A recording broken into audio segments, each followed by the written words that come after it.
Since we're here, it is. Yeah. Thank you, Antonio. Good evening, folks. Certainly good to see all of you here for this Benton Town Council meeting on Tuesday, February 20th. That's for your recording. If you would, please call the roll. Councilmember Lyles. Here. Councilmember McCarty. Here. Councilmember Mullins. Here. Vice Mayor Stovall. Here. Mayor Gross. Yes, here.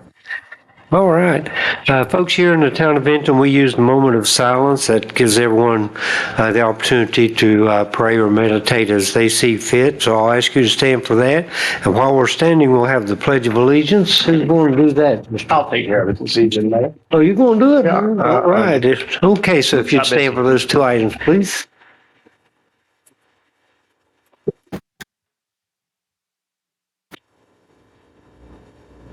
(6:01 p.m.)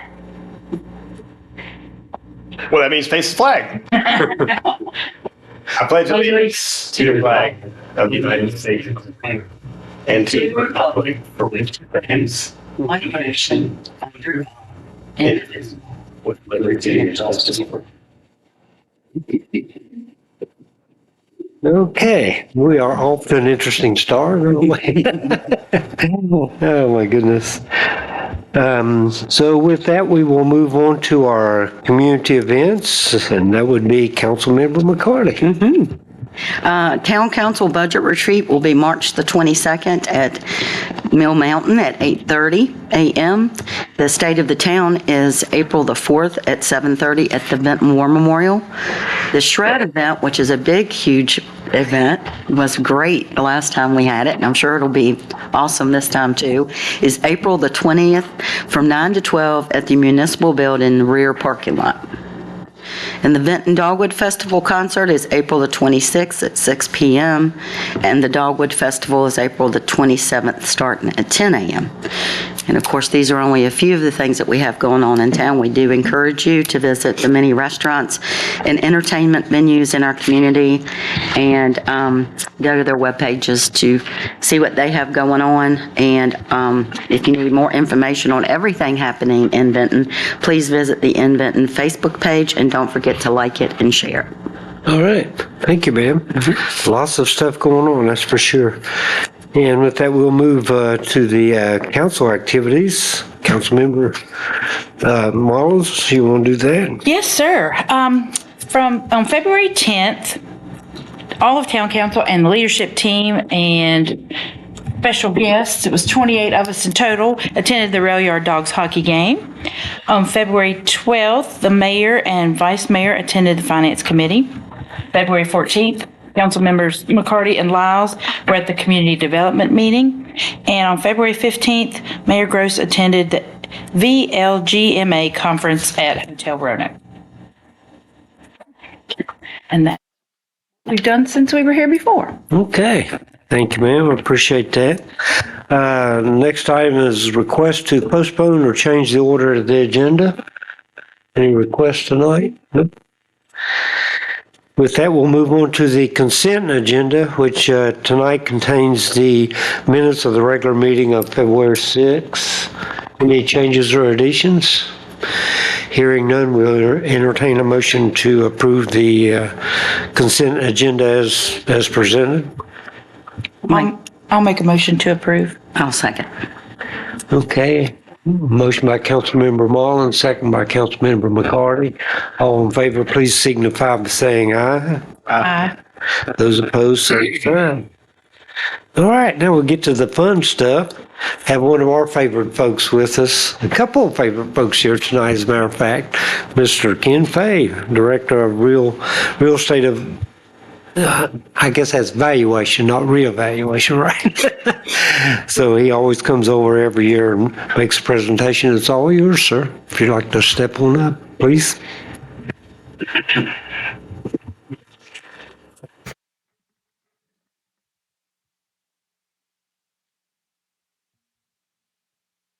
Ken, I know you always get to deliver all the good news, right? That's right.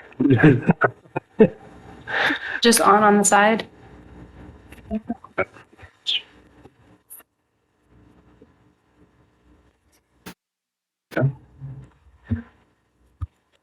Thank you, Mr. Mayor, Vice Mayor, and Town Council members. I'm here to give you the update, the 2024 real estate assessment. Before I get started, I'll give you a little bit of background. Roanoke County appraises all properties annually. The assessment effective date is January 1. Reassessment notices are mailed to property owners after a briefing to the board. That was January 10th this year. The Board of Supervisors for the county. Code of Virginia states that we assess at 100% of fair market value. The real estate appraisal staff are responsible identifying, locating, and estimating of values of all properties in the county for tax purposes. It's about 46,000 parcels in total. We have a staff of 8 appraisers and 3 support.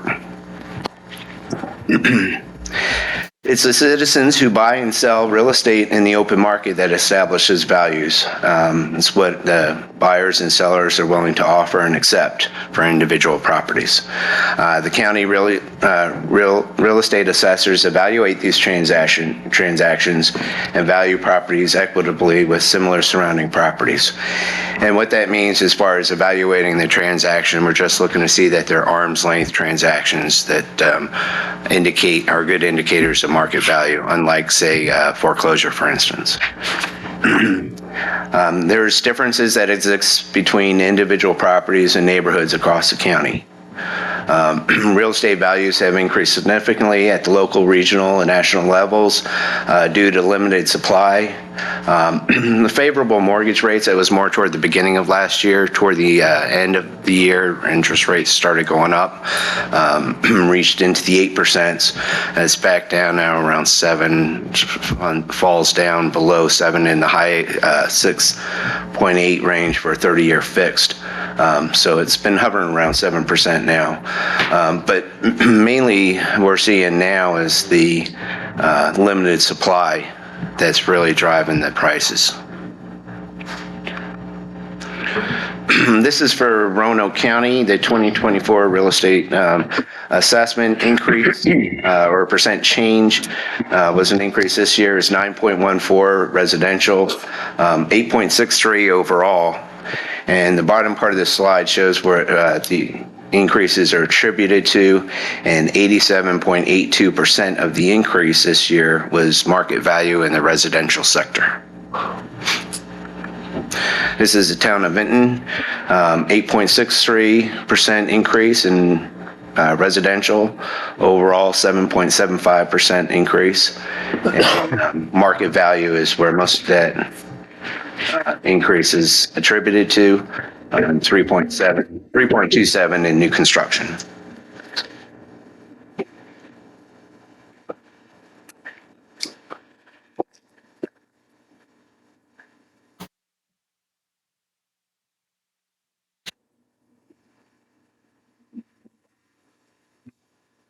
We can adjust it from here, Ken. Here we show the assessment growth history with inflation. This is the county. Right here, we're just coming out of the real estate kind of bubble burst back in 2011 and 2013, where we saw decreases. 2014, we saw a slight increase, kind of steady from there until 2020, where we started to see values go up significantly. Pretty much tracked along inflation. This year, inflation down to 3.24%. That was as of October of each year. The labor statistics comes out with that value, that at that point, the 3.24, and that was in 23. The 24 assessment increase for the county was 8.63, down from 11.13 in the previous year. This is for Vinton, kind of tracking the same, 11.77% last year, down to 7.75 this year.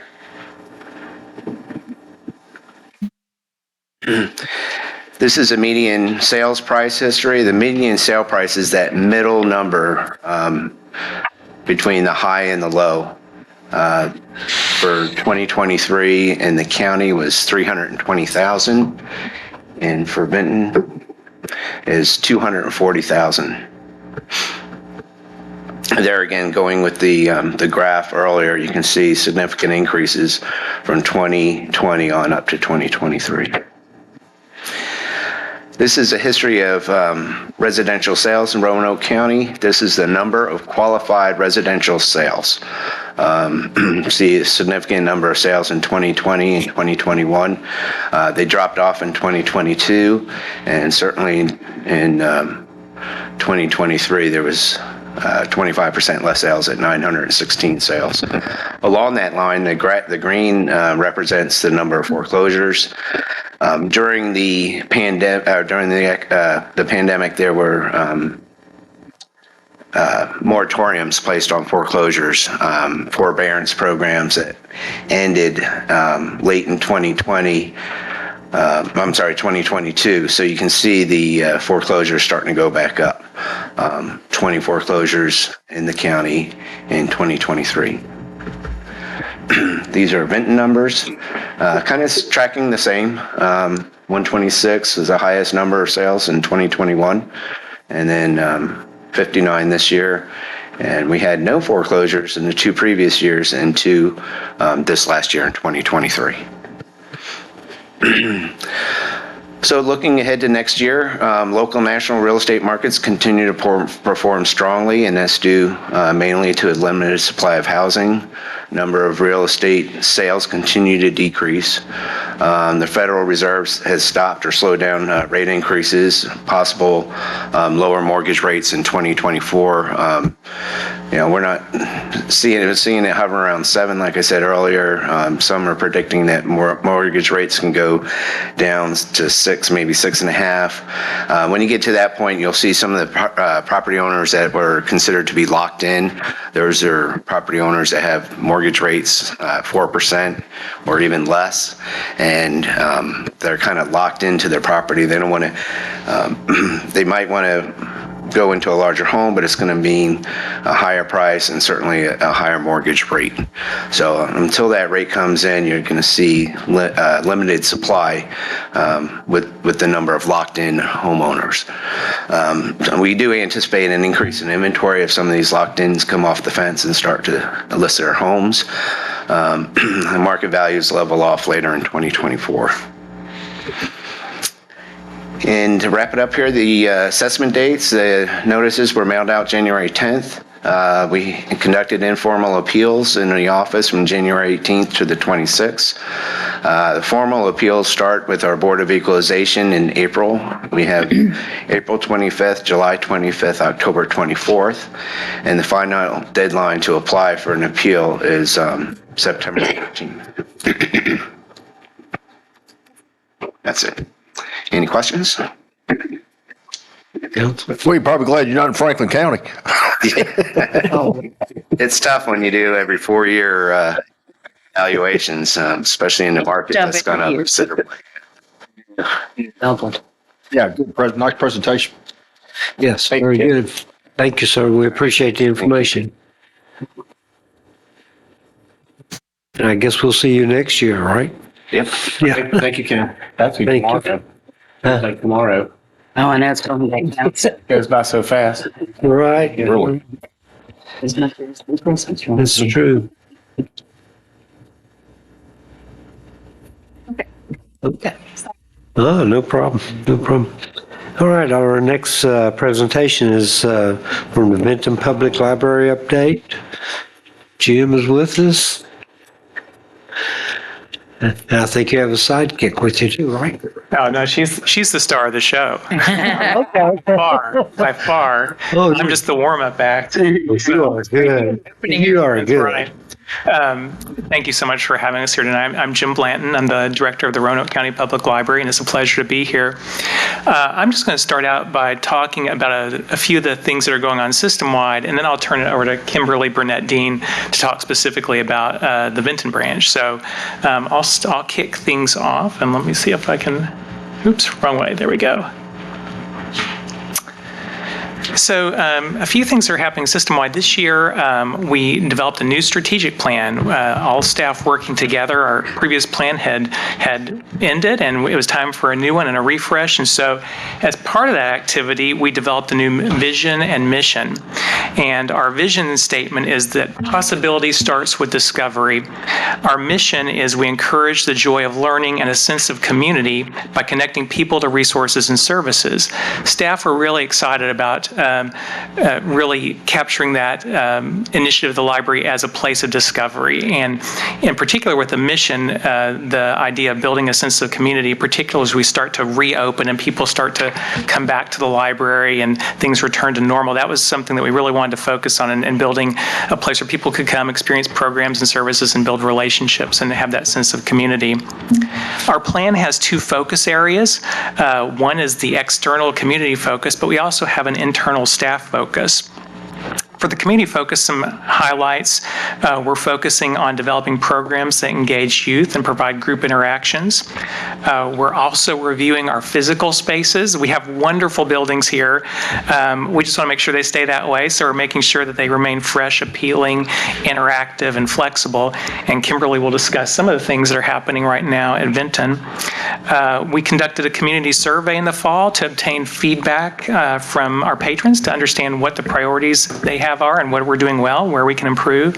Some focus areas that have come out of that are just really focusing more on building our collection, and in particular our digital resources, which have just sort of exploded, especially since the pandemic. People really learned how to use their digital devices, so we're seeing a real uptick in the use of our digital resources and e-books, e-audiobooks, things of that nature. So that was something that we'll focus on. On a related note, there was also a desire for us to do more programming related around our services and particularly technology. So that's something that'll be a focus moving forward. And then also we have a focus on outreach to visit people out in the community who, for whatever reason, may not be able to come to the library or just are unaware of the services that we offer. And then on the staffing side, we're focused on providing increased training and professional development opportunities, and also really tapping into staff skills. Like, for example, I'll highlight Kimberly again. I know she loves it. But she does have a great skill in playing the dulcimer. And so we have a thriving dulcimer program going on over at Vinton. And we really want to be able to explore those staff skills throughout the system and tap into those to provide programming for our patrons. So that's something that we're going to be focused on in the plan. Another, like I mentioned, we have a focus on outreach, but something that's been happening in recent days, we've actually launched a formal outreach program and a bookmobile called Words on Wheels. And we have a new staff position, a community engagement librarian who's over this effort. And right now she's working on analyzing the needs of our entire community, seeing where there are gaps, where we don't have a lot of card holders, for example, and going out and telling folks about what we have to offer. And then she goes out in the Words on Wheels mobile. She goes out to everything from community markets to schools, to community events, you name it. So she's going to be working on developing that kind of plan about which location she'll be going to over the year. So that's something we're really excited about. And then in terms of facility updates, a few things to mention there. We've had two recent renovations. Our Mount Pleasant branch library reopened on May 22nd. It was a planned renovation, and that included things like exterior and interior painting, new children's furniture, a nice new service desk, a remodeled bathroom, improved lighting, and a new exterior door. It really transformed that space. We also ended up renovating our Bent Mountain Library, and that was not planned. Last Christmas Eve, there was a water pipe that burst at Bent Mountain, and it flooded everything, and pretty much everything had to be replaced, which I like to think of as a silver lining, because we now have a really nice, refreshed building, again with new carpet, new children's and adult furniture, a new service desk, new shelving, and a whole new collection, basically. And so really a complete overhaul of that building, and that opened back in June, reopened back in June. Let's see. The other thing on facilities, we have our Hollins Branch Library scheduled for replacement. So that's actually the kind of last library in the system that hasn't had a new facility update. And so that's scheduled or anticipated for fiscal year 2026. And right now we're in kind of the preliminary stages of design, looking at the space needs and so forth. And actually, the architects who are doing that project are the same ones who did the Vinton Branch Library. So we're really great. excited to have them back on board. Very good. And then just a few words about general library services to make you aware of. We just launched a new library app called RVL Mobile, which is fantastic. You can get it on Apple or on Android, and you can do pretty much anything from this app. We're really excited about it. You can do everything from search our catalog to booking a meeting room to see what programs we have going on. And one of the coolest things I think about it is that it basically turns your phone into a digital library card. So you can actually check out your books with your phone out in the stacks in the library. If you happen to be out in one of the local bookstores or anywhere that sells books, you can zap the barcode on that and see if we own the item and put it on hold right there in the store. It's pretty amazing. It's really a great app, and it's free, so you can download that tonight. I'd encourage you all to check it out.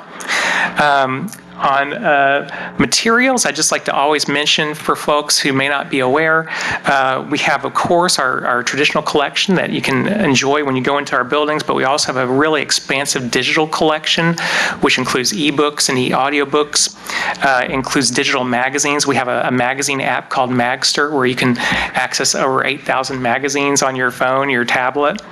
And we also have a wide collection of newspapers that you can access on your digital devices too, including the Roanoke Times and most of the major daily newspapers across the country. And then lastly, before I turn it over to Kimberly, I'll also mention that we have a number of electronic databases that can also be accessed through that app I mentioned. And those include everything from Ancestry.com, if you're interested in doing genealogy, transparent languages, where you can learn foreign languages. We have 120 languages that are covered through that app. Value Line, if you're into investing and need financial information. You can get legal forms, test preparation, all sorts of things are on there. I encourage you to explore. You can go on the app or on our website too at rocolibrary.org. And with that, I will turn it over to the main attraction, Kimberly. All right. Okay. One of the first things I'd like to tell you all about is our new thing called a DigiLab over here at the Vinton Library. And let me see. Let's see, will that let you click on it? Yeah. A little short video here that will say it much better than I can.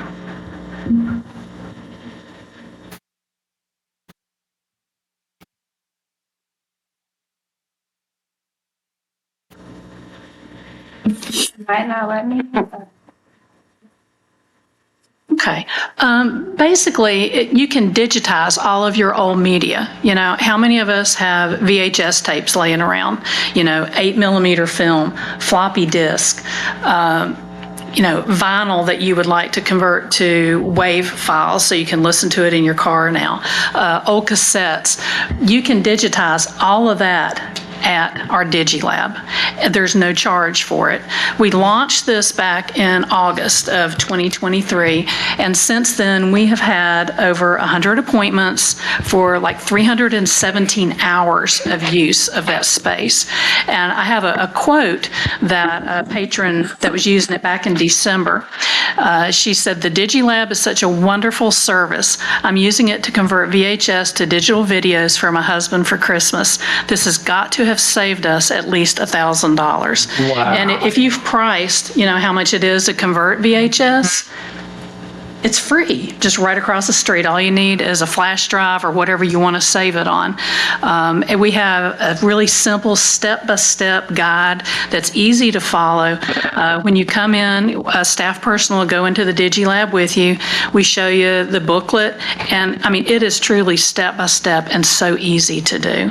4-hour appointment, and you can be on your way to digitizing all of the things that you have. So start digging in your closets and looking up all that old media, because it's really a great service. Yeah. Now, in addition to the DigiLab, we have lots and lots of programs, for everybody, from babies to teens, new adults to older adults.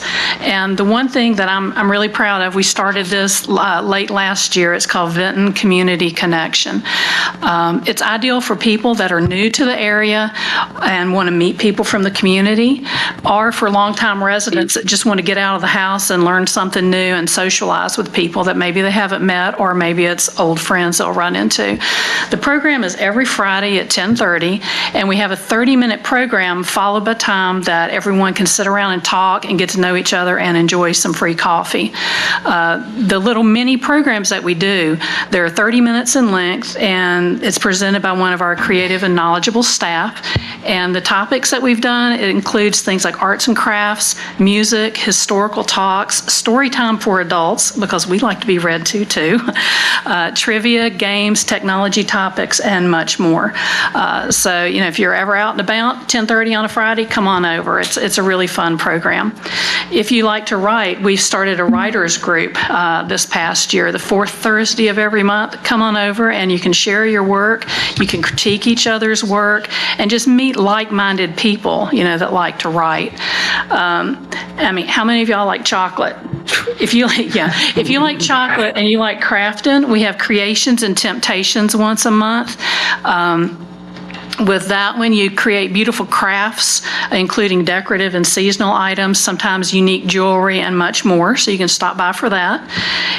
If you like Dungeons and Dragons, or you would like to learn Dungeons and Dragons, or you've been playing for years, you're welcome to come the first Monday of every month, and it's ideal for teens and adults. That program's growing right now, so if you like D&D, come on over. It's making a resurgence. Yeah, it really is. And we just started it at Vinton, but some of our other branches, it's really booming. Wow. So, I expect it to grow here as well. In partnership with the Regional Center for Animal Care and Protection, we offer Catter Day, where children get to read to cats. It helps children build their reading skills, but it helps socialize the cats that are awaiting adoption. And we started this program about 6 years ago, and it is always solid booked every month when we do it. It's wildly popular. And I just realized I didn't ever click my thing here. Sorry about that. And we always make an effort to do events at the library when the town of Vinton is doing programs. The next thing we have coming up is Arbor Day. We're having a special story time for Arbor Day in conjunction with the town of Vinton. And then for the Dogwood Festival, every year we always have special activities the day of the parade. This year we're going to have giant yard games, giant bubbles, children's crafts, water play, a slime station, chalk sidewalk art, and interactive library information table, and RCACP will be there holding an adoption fair to try to help animals find their homes.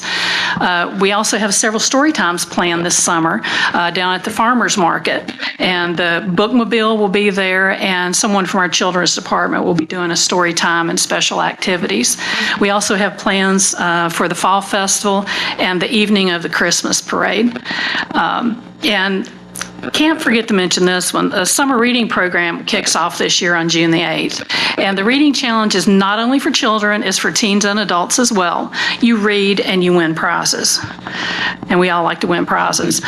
We also have a calendar chock full of fun events for patrons of all ages. And you don't want to miss our kickoff party at the Vinton branch on Thursday, June 13th. There's free food, games, crafts, and more. And the Vinton Police Department will be grilling up some tasty hot dogs, so you don't want to miss that. We also have many other exciting programs coming up.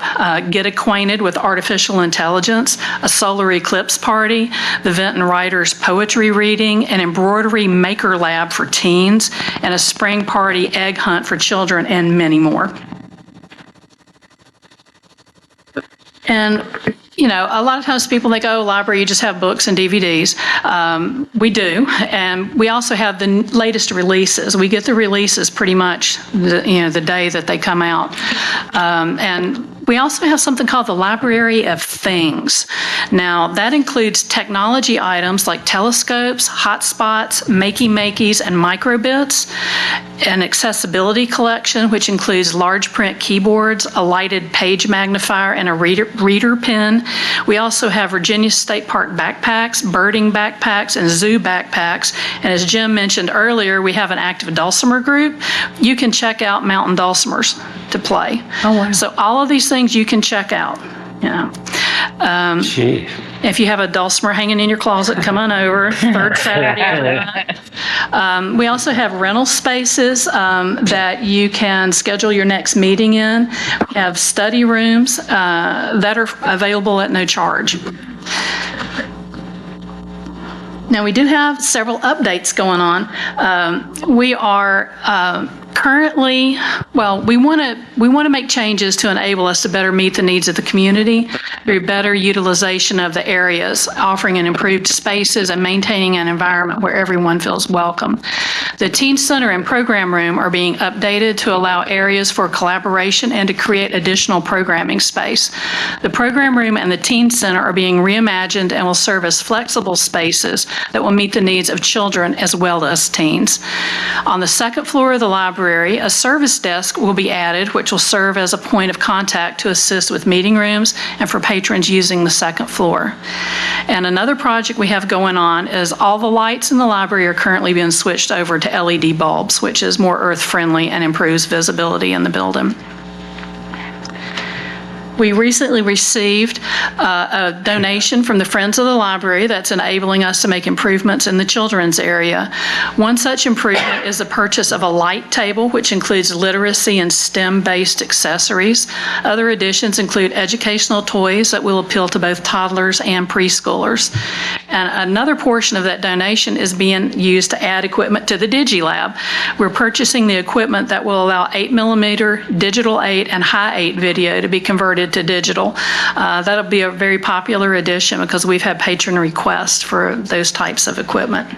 So, come on over, visit us. I'm sure we've got something for you. I've got calendars and more information about the DigiLab if anyone would want that. And if you have any questions, we're more than happy to answer them.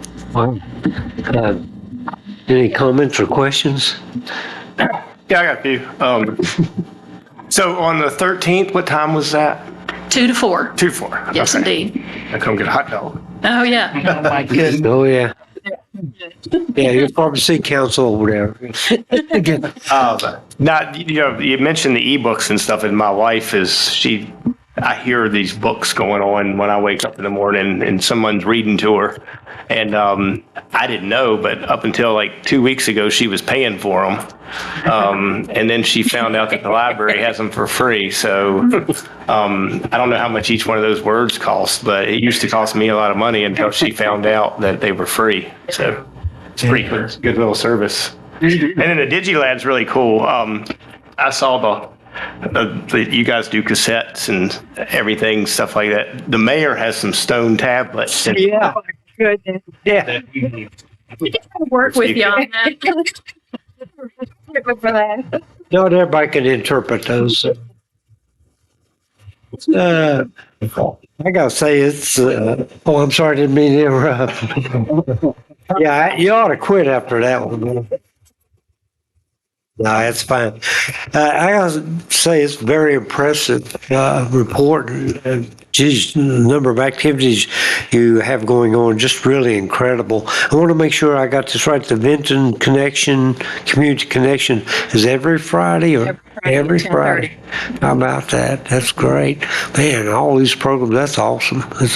And I'm very, very impressed by the way you folks have adapted to our new society with all the electronic stuff and everything. And obviously you guys are certainly up to date. So it's very impressive.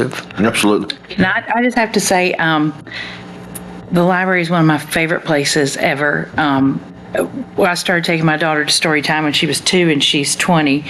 And we've met some of the best friends there. We still keep in touch with them. They don't go to the same schools. They don't live, now they've moved away, and that's where we met at Storytime. And I love it, and I love everything about the library. I Thank remember you. you coming with me. Just a little while ago. Yeah, just a while ago. Remember. Right? Because I'm sure you see a ton of people. Yep. Very I just wanted impressive. to Thank hang you, out. guys. Appreciate you guys coming over. Thank you. Thank you. Okay. All right. Next report from the Roanoke Regional Partnership, John Hall. John, can you match that?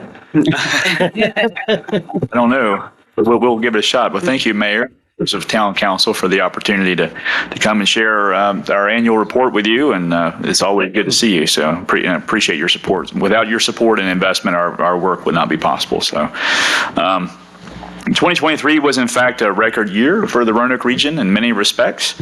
I'm going to go through our program of work, and it's more or less organized according to our 4 parts of our strategic plan. So those 4 parts are economic growth and innovation, which we'll start with. Then we have placemaking and livability, talent solutions, and then also real estate. And we'll hit each of those areas in the report. So when it comes to economic growth and innovation, that's our business attraction, business expansion part of the strategy.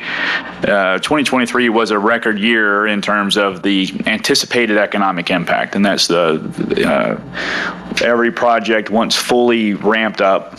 This is the economic impact that is anticipated from those projects. So $387 million of regional impact is more than double the impact of most years in recent history. So the impact represents basically the contribution of a project, or in this case, a year's worth of projects, to the region's gross metropolitan product. That's the value of all goods and services produced in a region, okay? And so that encompasses the economic activity of the company itself, the value it contributes, as well as purchases it makes with regional suppliers, and the spending of wages earned by employees. So it's new economic activity to the entire region. What's behind that number? Well, these are the fundamentals. So that's 1,439 jobs and $145 million of new capital investment represented among the 7 companies listed on the screen. Those are Wells Fargo, STS Group, Lehman Distribution, Altec, Wabtec and Graham White, New Belgium Brewing, and Eldor Corporation.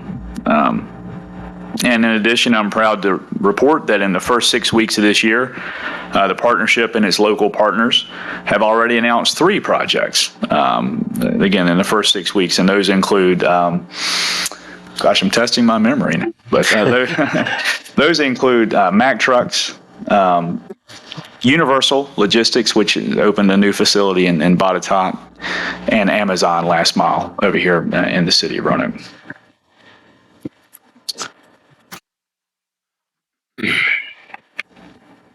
So in terms of our business inquiries, these are the project files we opened. 2023 was another record for the year, 476 for the year. And that's the highest level of opportunity in recent years as far as our records go back. So what does that number represent? The 476 represents a total of the inquiries, projects, and prospects from last year. And I put this up to show you kind of how the trend is shaped from a pre-pandemic time going forward into last year. And I'll give you the definition. So an inquiry is a really top of the funnel, top level conversation, right? That's an initial, it's a business card exchange. It's a meeting with a consultant. It's a conversation that we anticipate will lead to a project, but hasn't yet made that bar, okay? A project is when we have an anticipated employment creation, an investment. There's an opportunity to respond with a piece of real estate and with the advantages of our region, okay? And a prospect is when one of the foregoing visits, okay, and touches the ground and then tours a piece of real estate. These categories are mutually exclusive, which means you can add them together. So the 476 represents, again, the total of inquiries, projects, and prospects. So once an inquiry becomes a project, it rolls down and so forth, okay? Projects and prospects is what I would term sort of later stage opportunities, right? It's when you have a really tangible opportunity.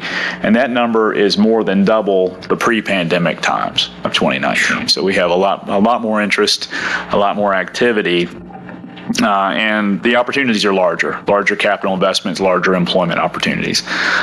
We do see things in the pipeline that are a lot like the Wells Fargo in terms of, larger capital investments and employment. And in fact, when you compare 2023 to 2019, it's a 133% increase in the project files.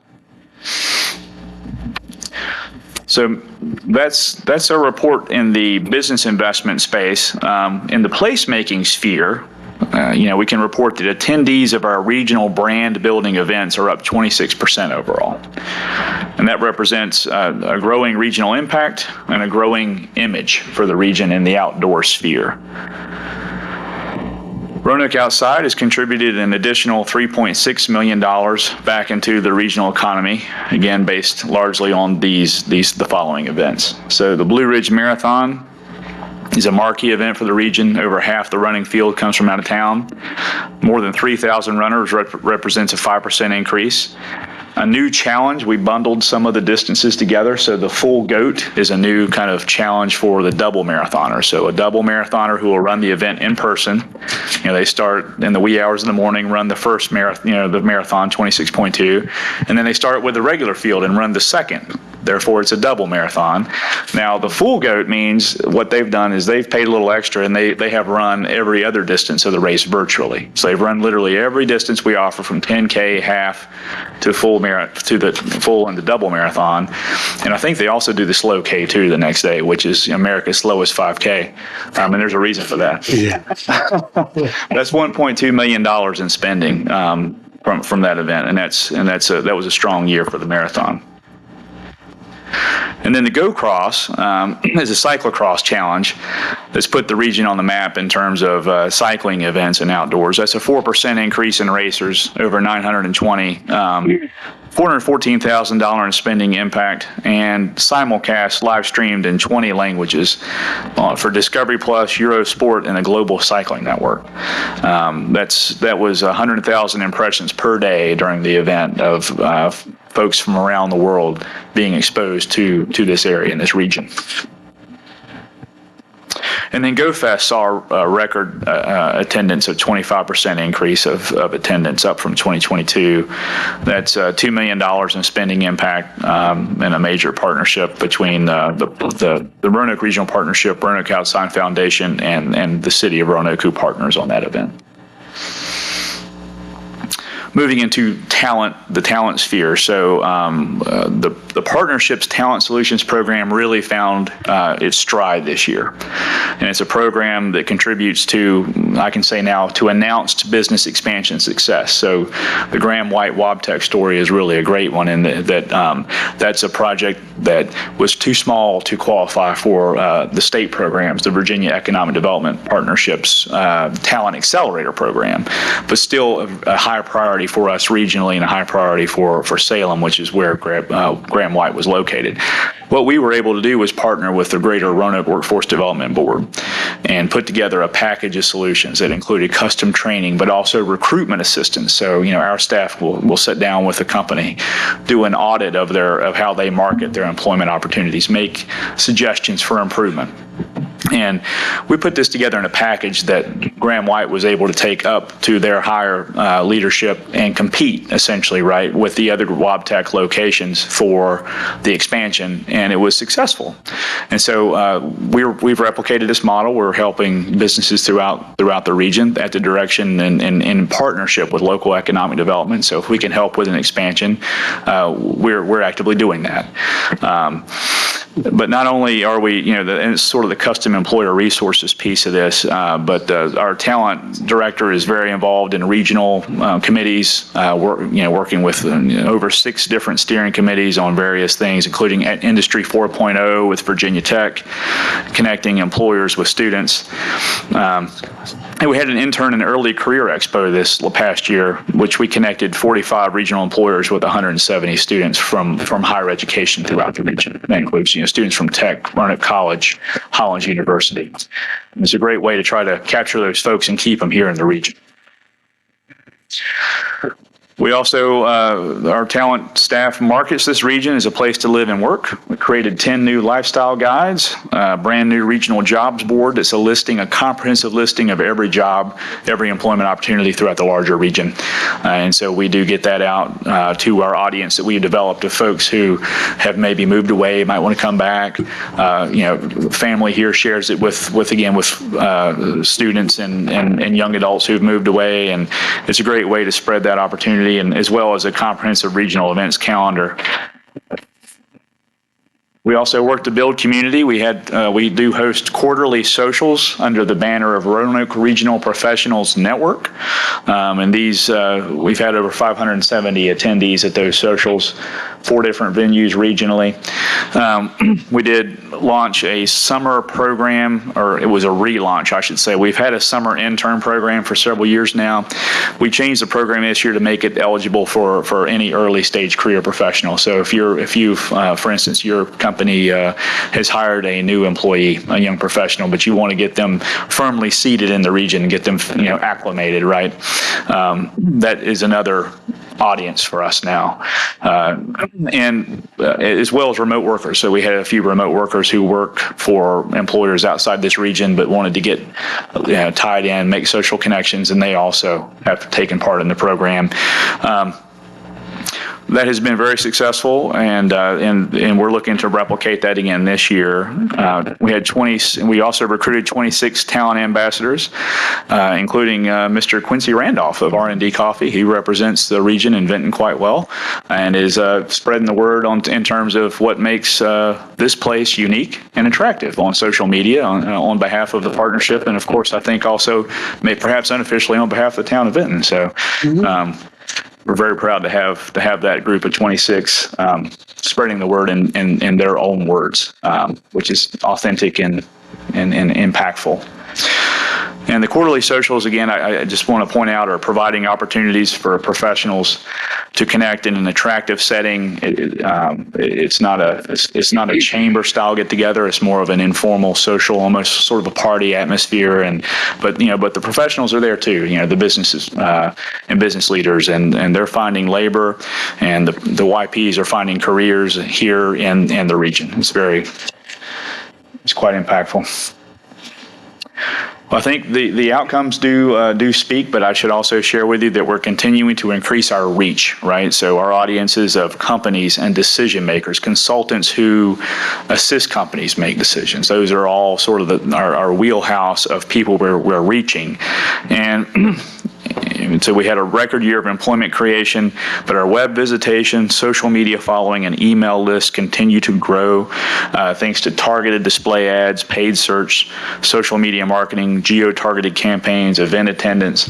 And remember, everything we do is supported at least 50% by the private sector. So we have the private sector investors who offset the public investment. So your dollar is leveraged not only by your regional partners, but also by the private sector. This year, we did something a little unique in that we regularly go out of market to meet with site consultants and with industries to spread the word on this region and the opportunity that's here. This fall, we hosted a 3-day tour of 5 nationally recognized site consultants that promoted the entire region through the course of the event. We had tours of existing business, panel discussions of talent, workforce partnerships that are possible, events. We had the entire our board was invited to sort of a dinner there with all the 5 consultants, and with Jason L. Kuby, CEO of Virginia Economic Development Partnership. And then the next morning, the entire investor community, including all private sector investors, were invited to a panel discussion from the 5 consultants. And what I'll share with you is that there were, extremely valuable insights shared there. It was very encouraging to hear the consultants, including one of which was Brian Cord, who was the lead consultant on the Wells Fargo deal, right? Which is the largest we've ever closed in this region in terms of employment creation. And what he shared was that the placemaking efforts, the outdoor brand and message is he views as very supportive, and it was part of the reason why Wells Fargo made the decision, to expand, because they see the future, Gen Z, and their preferences being very outdoor in nature. It's a generation that prefers low to no cost recreational options. They do like a region that offers of ease of living. And those are some of the reasons, again, why they look to this region, is they see a lot of potential for in-migration and growth. And frankly, some of the stats of migration have been very positive, right? Where other areas of Virginia have begun to export talent, we have imported talent, and that's been very beneficial to our regional economy. Jason L. Kuby, VEDP, the CEO, moderated the panel, and I can say that it was just a wonderful display of the partnership that exists between our state partner, and our region towards winning, securing, and closing opportunities. So it was a fantastic event. On the real estate front, the partnership has supported several funding applications to the state and even the federal government. Last year, the region's local governments took lead and secured $3.8 million in state funding for site preparedness. And the consultants would all tell you this, site preparedness is very important. It's about removing the risk element from a site. So, economic development and site selection is a competitive process. In fact, some call it the site elimination process instead of site selection process, right? So it's about removing the risk element, making the site attractive. In addition to the $3.8 million in state funding, $820,000 in federal funds were secured last year as well. And so the partnership is supporting our local governments in improving real estate and preparing for, the next wave of wins. And then the last point I'll make here is that we do maintain annual subscriptions for a wide range of data and information. We do fulfill hundreds of information requests per year, somewhere between 250 and 300 per year. And so we are a resource for the community's businesses of all sizes, nonprofits, but also our government partners. And so if you have questions, we are happy to see how we can possibly answer them and be a resource to you.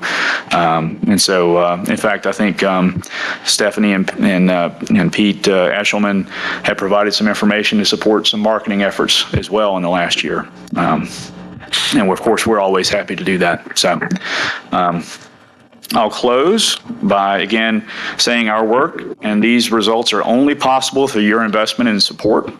Mayor and members of council, this is my report on annual outcomes. And thank you once again for the opportunity, for your support, and for your leadership. I'm pleased to take any questions. Thank you, John. I kind of challenged you to see if you could match the library report. I think you did. Well, thank you.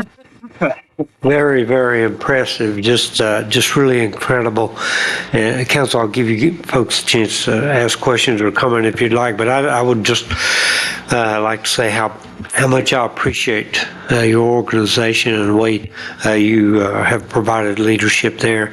And you mentioned the word partnership several times. That really gets my attention because I think you guys do a great job at that. And here in Benton, we know how important that is. We rely on partnerships. So as I mentioned to you privately, I feel like you guys are like the unsung heroes in this valley. There's not much that goes on as far as economic development that you guys aren't involved in of any significance. Just an incredible resource. The lifestyle guides, I won't dwell there too long, but that's something that's easy to gloss over, but something I think is really, really important. Pete and I attend your meetings, and It's my understanding that there was this issue of, well, the way I interpret it, almost like a brain drain situation we had going on for a while. Right. And you guys have worked hard to reverse that instead of us losing people after they grow up here and go to Virginia Tech or UVA or go somewhere else. And you guys have helped reverse that. Just incredibly important because people can work wherever they want to these days. That's right. You know, so I think that's really important. I'm also just really impressed and happy that we as a Valley and you guys in particular are emphasizing the outdoor theme because I think you're right on the money. I think the new generation come along. I've read about them, there, brother. On my tablets, my stone tablets. Yeah. But we have picked up on that here in the town of Vinton, and it's the reason we're making efforts to have things like sidewalks and make our community more walkable to fit in with that type of growth for the future. So we appreciate y'all's leadership and all that. Thank you, Mayor. You guys are just overwhelming.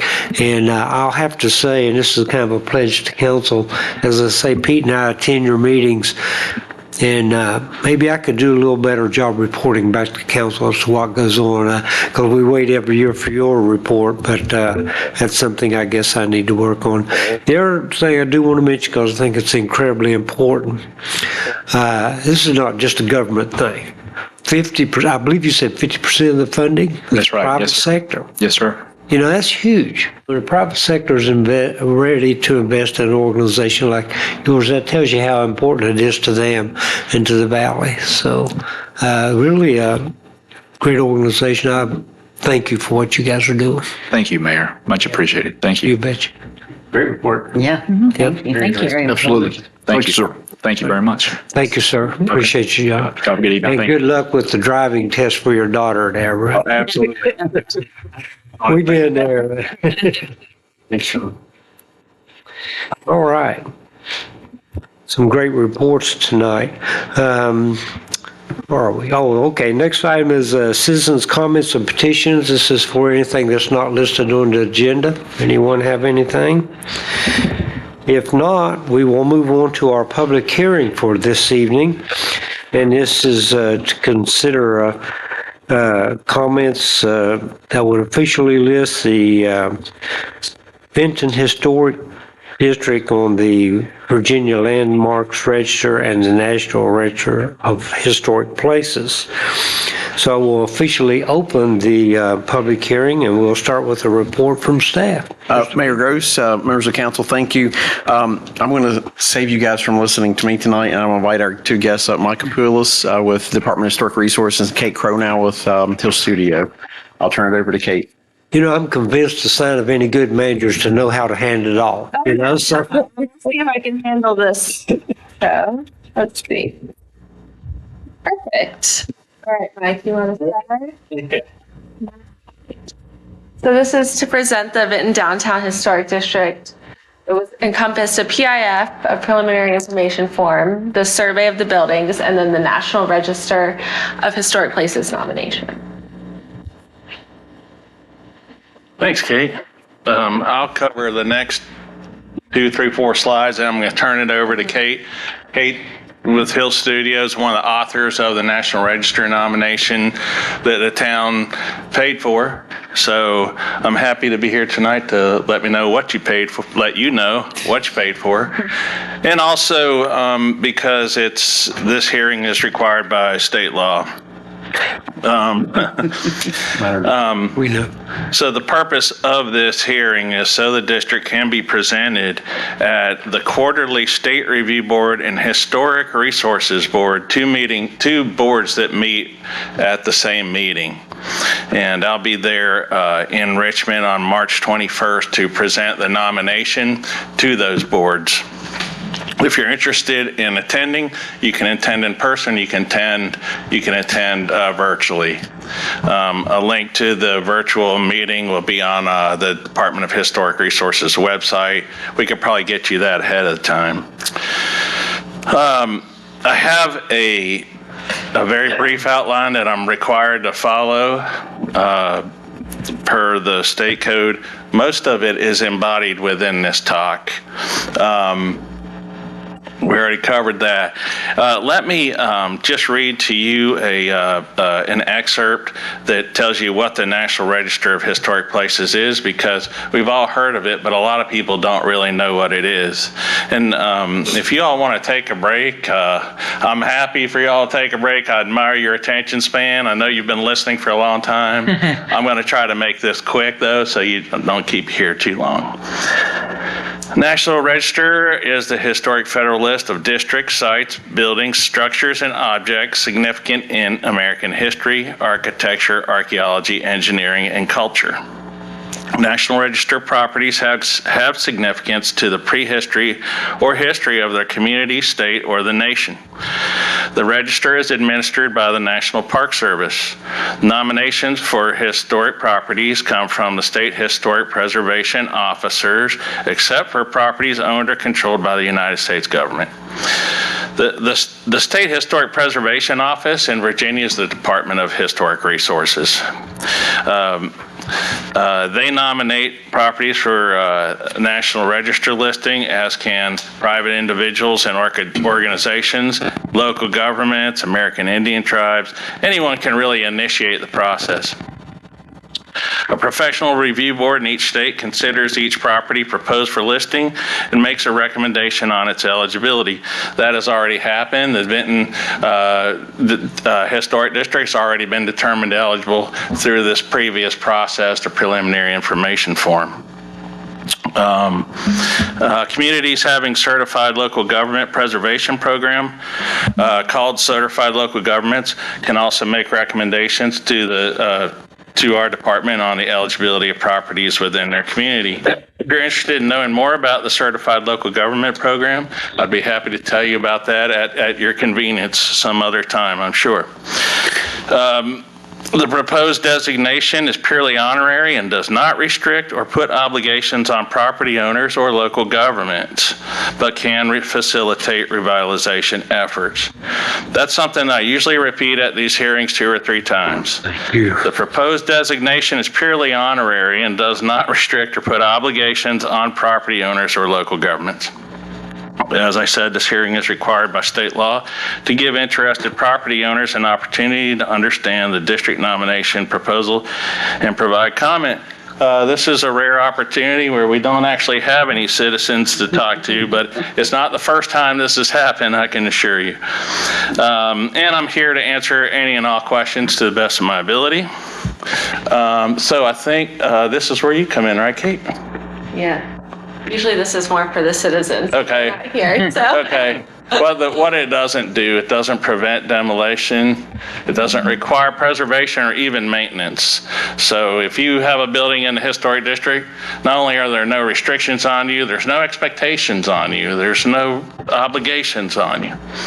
It doesn't limit the use of your property. It doesn't require you to open it to the public or even to state officials like myself. And it doesn't require any design review. A lot of times people call and say, my property's on the historic register and I want to do a remodeling, who do I apply to? You don't have to, you just do it.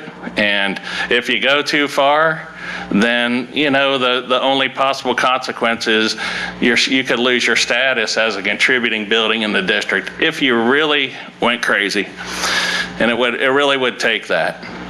A few minor changes on the exterior and full remodeling on the interior wouldn't really affect your status as a contributing building in the district. Okay, so this is Kate Cronow, and as I said, she's one of the authors of the nomination, and she also worked on the survey in which they surveyed each property in the district and created a database record for each one. All right, thanks, Mike. So you guys probably already know a lot about your history, so I'm probably preaching to the choir here, but I'll try to keep it succinct and kind of explain how we put your history into the nomination and the whole process.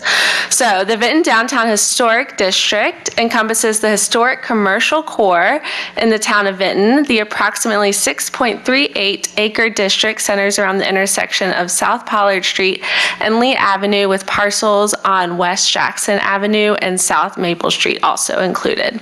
So that red boundary, I know it's kind of hard to see there, that's the boundary for the historic district. So the process of our project was in 2023, we wrote the preliminary information form for the district. So that just kind of gives a general description of the setting, the buildings in the district, just really general information on basic style, how many stories they are, their forms. Here it's mostly rectangular buildings, and then a brief history of why this district is important and its significance. And so then that goes to Mike and his team at DHR, and there's an evaluation committee, and they look at the PIFs and they decide if they should go forward to nomination or if they don't have enough there yet for a nomination. So this was approved by the committee. So then we set out to survey and do all the background research for the project. So my colleague and I, Matthew, we went out in the field and we took pictures of all the buildings, made notes on all their architectural details, materials, etc. I went to the Historical Society, did a lot of research there, which I had previously been familiar with from doing the Gish Mill nomination. So that was fun to go back and see all the work they've been doing. And then set about doing the nomination with all that information gathered. And that nomination process was from about November, December 2023, and then we wrapped it up in this past month in January. So the survey process, like I said, encompasses the background research, and then we do reconnaissance level surveys, so that's just the exterior. We don't go in any buildings. We don't document that. It's all from the public right-of-way. And then I go back to the office and I write up site descriptions, architectural descriptions, and then a significance statement. So basically general history and why this building is significant and what its architectural integrity is and if it is contributing to the district or not. And then we make site plans like the photo in the middle, denoting where the parcel is on the street, and so that you can see the roof form. And then also we submit photos that we took in the field that are labeled, and we submit those digitally to DHR, and the town also has a copy. Those also, I should mention, go into VCRIS, and then we print out reports. And the town also has copies of those, and you can access those on the Virginia Cultural Resources Information System, or you can email Pete or me, and we can get you whatever you want. So the National Register nomination, resources are listed. They must possess historic significance under at least one of four National Register criteria, and this historic district was eligible under two, Criterion A and Criterion C, and I'll explain a little bit more about that in a second. So the eligibility criteria, so like I said, A, which is the area of commerce, and C, which is the area of architecture. So the district is eligible with significance on the local level in these areas, and then there's a period of significance for every National Register nomination, whether it's a district or an individual building. And the period of significance for this district begins circa 1900 as the date of construction for the earliest extant building, and extends to circa 1971 to encompass the 1964 annexation that nearly tripled the size of the town. The end date also marks the date the last building was constructed in downtown Vinton, prior to a shift in commercial development patterns in the 1970s and 80s that focused on commercial strip development along major arterial roads rather than the traditional downtown commercial center. And there are 35 buildings within the district, 27 of which are identified as contributing and 8 of which are identified as non-contributing. The majority of the buildings retain sufficient integrity of location, setting, design, materials, workmanship, association, and feeling to convey their historic functions, forms, and dates of construction. So those are the different ways that the National Register nomination evaluates integrity. So under those various headings. In very limited cases where the historic form or design of a building constructed within the period of significance has been altered to such an extent that it no longer conveys its historic function or period of construction, the historic resource is identified as non-contributing. Alterations of this magnitude are limited to 6 buildings in the district and include changes to the size and or shape of historic window and door openings, installation of non-historic cornices, window heads, or parapets, and the covering of the facade with non-historic materials such as vinyl siding. And then only 2 buildings in the district post-date the period of significance and therefore are also identified as non-historic and therefore non-contributing to the district. So here's another map, and the light gray shows the contributing buildings and the dark gray shows the non-contributing buildings. So would that be a reason that 107 and Vineyard Station is not in the historical? Yes, because they've been altered so that you can't really recognize their historic forms anymore, unfortunately. That's the only reason they weren't included in the boundary. So in criterion A, commerce, the Vinton Downtown Historic District is significant in the area of commerce/trade as Vinton developed as the only town in the county and served as a commercial and industrial hub for the surrounding rural area of northeast Roanoke County. Due to its proximity to Roanoke City, Vinton also experienced increased population and economic activity generated from the late 19th century to the mid-20th century by the numerous industries associated with the Norfolk and Western Railway headquarters and machine shops in Roanoke. Therefore, it was natural for banks, stores, restaurants, recreational facilities, and other services to establish in downtown Vinton. As a result, the district is predominantly commercial in character, with businesses concentrated around the intersection of South Pollard Street and Lee Avenue. These commercial buildings, which date from the early 1900s through the mid-1980s, reflect the development of the town as a commercial center. And then here's a Sanborn map. It's kind of hard to see, but it's the 1919 on the left and 1951 on the right, so you can see how the town really grew between those decades. And then for criterion C, architecture, the district is also eligible on the local level in the area of architecture as the commercial buildings clearly express their function and period of construction. Collectively, the buildings comprising the district illustrate the role of the town as an industrial and commercial center from the early 1900s through the mid-20th century. And that concludes my portion. Like Mike said earlier, the Vinton Downtown Historic District is on the agenda for the March Review Board meeting on March 21st at 10 a.m. And if it's approved, it'll automatically go on the Virginia Landmarks Register, and then it will also go forward to be evaluated by the National Park Service to be on the National Register of Historic Places. And this is if you wanted to write a letter to oppose it. You can do that up until 7 days before March 21st. So. Okay, thank you very much. Pete?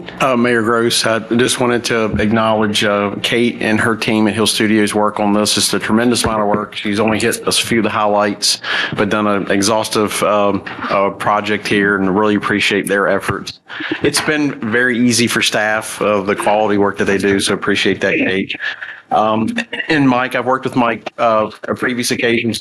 It's again, been wonderful to work with Mike again, and appreciate his efforts on this process. I will make the link to the March 21st, or excuse me, March 21st date available to you. So if you would like to view that virtually, we'll make that available. I've been contemplating about actually going, but we'll see if it's a virtual. I may just attend remotely. And we did send a letter on behalf of town council in support of this effort for the March 21st event. So we have formally provided our support via a letter from the mayor. I just wanted to kind of wrap up some of this discussion. The town has considered developing an historic district on a couple of occasions. We have went through, as Kate mentioned, a couple of individual property historic designations with Rolling Cook, Billy Bird Apartments, and Gish's Mill, and this is more of a district as she's described. So there's really kind of the nudge that was required to push us to get to this point was actually Sam and Bill Cundiff approached the town about some interest in relocating the Cundiff Pharmacy sign. And so this was one kind of benefit that could result at the conclusion of this designation. So a couple of business owners and prominent families of the Vinton community actually instigated us to take this next step. So we've had a couple of community engagement opportunities. We actually hosted a meeting back in August of invited all the downtown property owners to attend. Katie and Allison assisted with that stakeholder meeting. And we, I think large part of the reason why we don't have a lot of public here tonight is because I think we've done a really good job of educating the property owners about what impacts or lack thereof that this has limitations on their properties. Also like to acknowledge Debbie, as always, has done a good job of helping us communicate, and she's recently written an article about the subject matter as well. So I have fielded just a couple of minor inquiries, one from a property owner and one from a non-property owner in the district, and once we had a very brief conversation, they were all good, and so we've received no negative pushback or even negative comments about this district, and I think it only provides opportunity and benefit for those interested in pursuing that. So I just wanted to kind of wrap that up and give you a little of my 2 cents worth on this process. And but again, it's been great working with these two individuals and all the support staff behind them. So happy to answer any more questions, and certainly the experts here to do so as well. Yes, Well, sir. you did an absolutely excellent job as far as the businesses were concerned. I went to a business one day and the business owner had just gotten it in the mail, and of course we knew about it and everything, and I took some time out because they asked me to, and I sat there and read both front and back, and I read the first page with the through. I'm like, okay, so that'll be another page. Anyway, I read it all, map and everything, and had that person read it, then call me. And I think you did an excellent job myself, getting into the businesses and explaining to them, naturally everything that's encompassed with it. So congratulations on that. Oh, thank you. Mm-hmm. That's awesome. Yeah, sounds great. Any other comments or questions? Great job. Yeah, thank you, folks. Yeah. Just want to let you know, if you don't expect too much from that board meeting, they give me like literally 4 to 5 minutes for each presentation. So if you sign on 4 or 5 minutes too late, you may miss me. If you sign on too early, you may wait 2 or 3 hours. You never know. So you're pretty much saying do it virtually. I certainly would do it virtually if at all, and we appreciate your patience, and just don't expect a lot of fanfare. It's kind of we're dealing with a bunch of bureaucrats, and they're not always as much fun as we would like. So.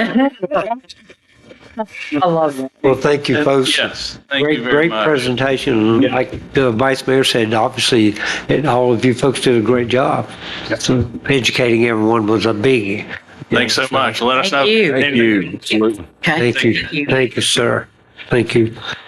So we're still in the public hearing. I will officially ask for any other public comments. Hearing none. Council, any other questions, comments? If not, we will officially close the public hearing. Right, Jeremy? Yes, sir. Good job. Thank you. Thank you. All right. And with that, we will move on to consider the adoption of a resolution which would dissolve the Highway Safety Commission. Antonio? Okay. Staff recommended dissolving the Highway Safety Committee based on how the town has reformed the council committees with the Community Development and the Public Works Committee. This recommendation was briefed at the February 14th Community Development meeting, and letters were sent out to each member informing them of the decision and thanking them for their service. So in front of you is a request for a motion to dissolve the Highway Safety Committee. This was, the commission was dissolved in 2018, and it was established as a committee then, but they haven't met in like 3 years, so we're asking for it to be dissolved. Okay. Mayor Gerson, if I may, I just add, appreciate Tony's work on this. With the current committee structure that we have with Finance, Public Works, and Community Development Committee, we still will attend to these items, but we'll just do so in a different manner through a different committee. So depending on the exact nature of the request from a citizen, perhaps, it could go through likely the Community Development Committee, or it could be worked through Public Works, depending on the nature of the request. So we're still going to address these type of issues, and we'll still work with council. We just no longer see the need for this particular committee. Mr. Mayor, I'll move or consider a resolution to dissolve the committee. All right. I'll second. Okay, we have a motion by Vice Mayor Stovall to dissolve the Highway Safety Committee, and a second by Councilmember McCarty. Please call the roll. Councilmember Lyles? Yes. Councilmember McCarty? Yes. Councilmember Mullins? Yes. Vice Mayor Stovall? Yes. Mayor Gross? Yes. Passes overwhelmingly. All right, with that, we'll move on to the next item, which is purchase card programs. Okay. Yes, Mr. Mayor, members of council, thank you. This is a process that has been ongoing for really since I got here. I've been noticing a need for this. Our current credit card partner has made very clear that they don't want to develop municipal accounts. Therefore, we are kind of stuck with what we have. And we're in a situation where the town has outpaced and outgrown the partnership that we have, but we're kind of locked into not being able to grow with our needs. So I surveyed the banking partners that we currently deal with to see what type of additional products that they offered that might better benefit us, given our situation, and found that Pinnacle Bank had a credit card product that really met our needs and even more. So this was kind of a lengthy process. It started at our local branch and went to the regional branch in Roanoke, and I was eventually hooked up with the credit card guru for Pinnacle Bank, who did a really awesome and lengthy presentation with us that kind of showed us all of the abilities that this would offer. So just to kind of name a few and what led to us making this change or requesting of you all to make this change. The number one thing that we look at is we do a lot of expenses via credit cards. So we're always looking at the rebates and reward systems that come with that. So when we make large purchases, there's always a rebate that comes with it. So with our current vendor, it is tied down on category. So there's a little bit more for groceries or gas, but it's very minimal for your everyday purchases. One of the cool things about the Pinnacle product is they don't go on a cashback category based reward. They have what they call a flat rebate. So regardless of the type of expense, the amount of the expense, we get a pretty generous rebate every month based on how much we spend on the cards. So this will allow us, I went back and surveyed the last 12 months of expenses, and this would in every month allow us to accrue more in the form of rewards than we do with our current credit card partner. Possibly the biggest thing that kind of drew me to Pinnacle is the online portal that they have. Everything we have to do now requires a phone call. It requires hold time. It's really a very manual process to move through and request what are really minimal changes. So they have an online portal that gives everyone a designation and so many changes can be made right there. So it goes down to the individual card level. Individual card holders can pull statements, and then the finance office or the town manager's office is able to make more of the administrative changes. So they can look at credit limits and changing those. They can monitor for fraud. It's just a lot more of a user-friendly and efficient system that can be done online rather than having to go through the hassles of call in and wait and get transferred from department to department. One of the other neat things that it does is, as you know, we are transitioning into a new financial system. So we're already in the financial system. Right now, we're in the process of moving to HR payroll. This Pinnacle card will interface with our new system. So it's not going to be that manual transition from statements to Excel, then hand keyed in. We can take the information and interface it straight into the system. And it is, there are several other options that help to protect against fraud. So there's monitoring. It'll send us alerts if something looks like it's, a questionable purchase or a purchase that's outside of someone's normal purchasing. We'll get alerts or we'll get notification that, take an extra look at this. It also offers what they call Ghost Card and virtual cards, which are products that protect against fraud in different ways. So Ghost Cards give you the ability to use a credit card with an online merchant without having a physical card that could potentially be stolen and used somewhere else. While as a virtual card is a single-use card that, for instance, if we have a large purchase that needs to be made for computers or, some large purchase, instead of having to go in and increase someone's credit limit in order to make that purchase, we can use what they call a virtual card, and basically it is a one-time use card. So if we've got a computer purchase that comes out to $11,900, we can load that virtual card for a single purchase of $11,900. It's used. It didn't allow us or didn't force us to manipulate anyone else's individual card, and it's one and done. Once it's used, it's gone. So this card as a whole gives us a lot more efficiencies. I think it's a safer card that provides a lot more protection against fraudulent activity, which is something that is becoming more and more prevalent. And it's something that in the ways of rewards will generate a few more dollars every month based on expenses. So I would ask that you all allow us to make this transition, and I'll be happy to answer any questions if you all have any. Thank you, sir. Council, you have any questions or comments? Just a comment. I appreciate you looking into all that. I mean, you stayed on top of. I just really appreciate you looking into making your jobs easier, but bringing us into the new world. Excellent point. I mean, when you heard it tonight, when we heard it in the finance, and you're like, first off, you're on hold. You can't do anything. Who can't do banking online anymore? And so anyway, yeah, great job. And wait a second, yeah, absolutely, great comments. Yeah. I have a comment. Yeah. I'm going to recruit myself from voting on this. I am an employee of Pinnacle Bank, so I will not be voting on this tonight. Good explanation. Yep. Good. Anyone else? I agree. I think it's a great move.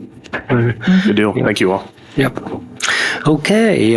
So, Council, you have before you a resolution that would approve the new purchase card program. I'll make a motion to approve. Second.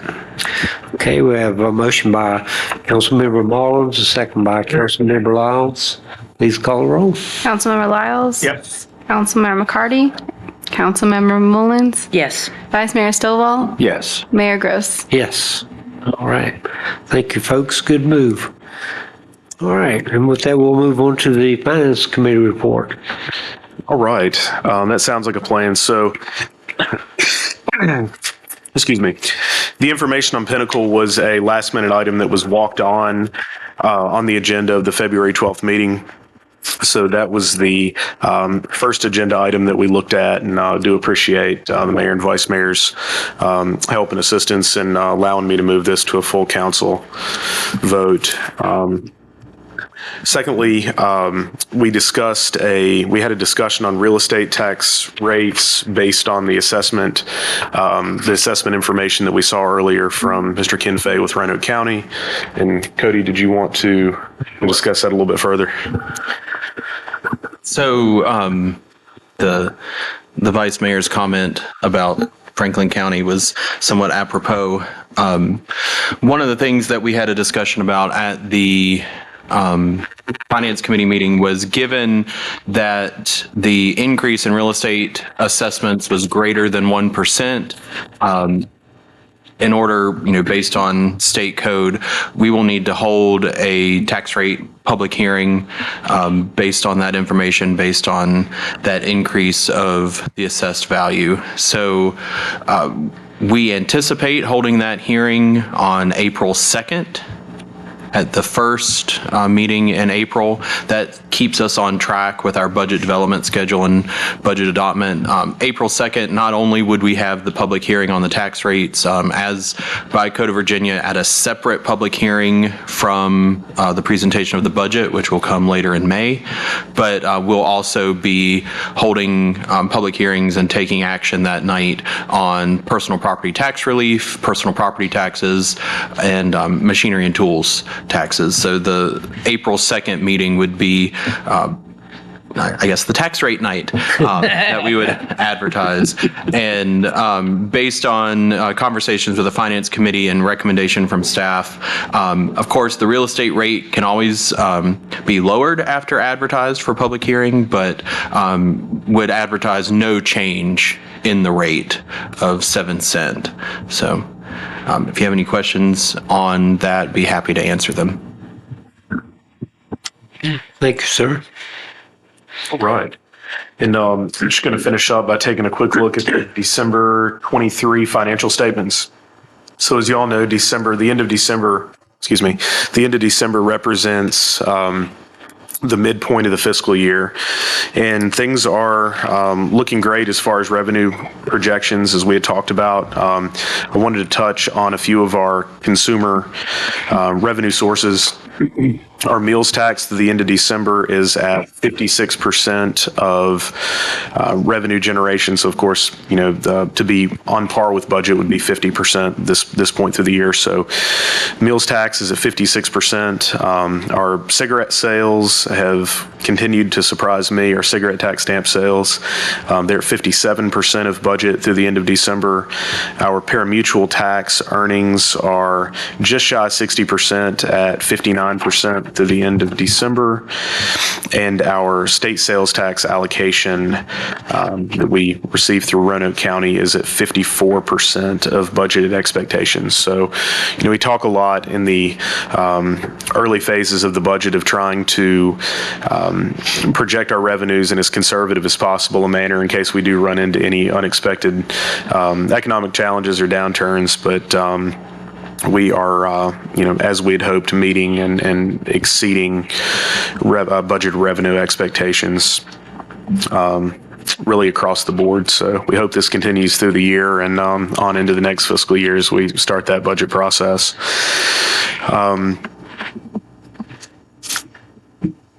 Excuse me. I also wanted to look at the general fund. So our revenues for the general fund are, again, they kind of match what I spoke about in the individual revenue categories. They're at 58%.